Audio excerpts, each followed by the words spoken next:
रासायनिक संयोजन के नियम। क्या कहता है ये नियम?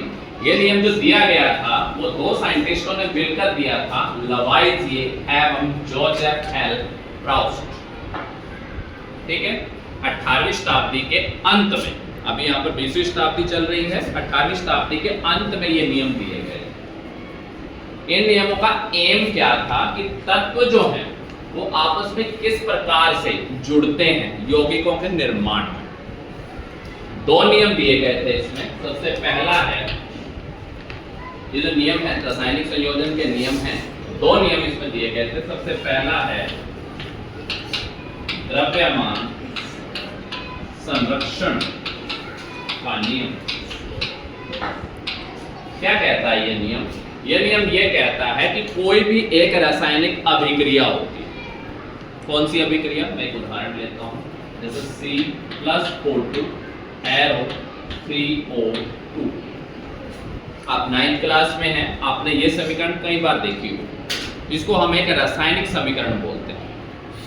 ठीक है, रासायनिक समीकरण का क्या मतलब है? जिसमें यहाँ पर दो या दो से अधिक अभिकारक मिलकर एक नया उत्पाद बनाते हैं, तो उसे हम बोलते हैं रासायनिक समीकरण। ठीक है, रासायनिक समीकरण।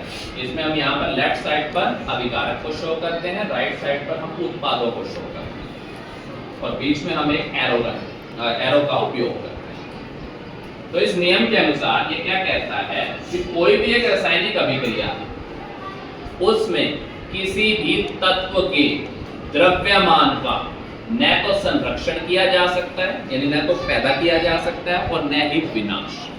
जितना उसका यहाँ पर द्रव्यमान होगा उतने का उतना ही वह रहता है। कैसे? जैसे यहाँ पर लेते हैं, ये समीकरण हमने ली। कार्बन को जो द्रव्यमान होता है वह है 12U। कितना होता है? कितना होता है? 12U। जमा ऑक्सीजन का द्रव्यमान होता है 16U गुणा 2, यानी ये हो गया 12U जमा 32U बराबर 44U। क्या क्लियर होती है? यहाँ पर आ गया 44U। अब अगर यहाँ पर भी 44U आ जाता तो द्रव्यमान बराबर हो जाएगा।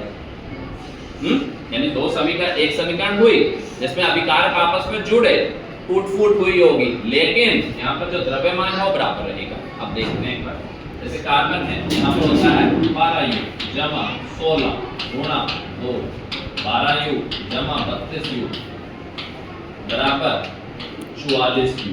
यहाँ पर भी 44U, यहाँ पर भी 44U। ठीक है जी, ये पहला नियम है रासायनिक संयोजन का कि द्रव्यमान का न तो संरक्षण किया जा सकता है और न ही विनाश। ये पहला नियम था जो कि ये दो साइंटिस्ट थे, लवाइजिए और जोसेफ एल प्राउस्ट ने दिया। दूसरा नियम क्या कहता है? दूसरा नियम होता है स्थिर अनुपात का नियम।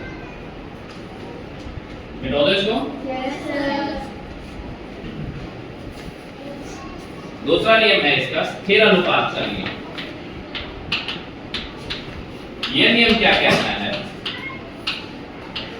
कहता है कि एक यौगिक का निर्माण हो सकता है। यौगिक मैंने अभी आपको बताया था कि कोई भी यौगिक जो होता है जिसमें एक से ज्यादा तत्व होते हैं या एक से अधिक प्रकार के परमाणु होते हैं। जैसे उदाहरण में ले सकता हूं NH3 में। कहता कोई भी यहां पर यौगिक है,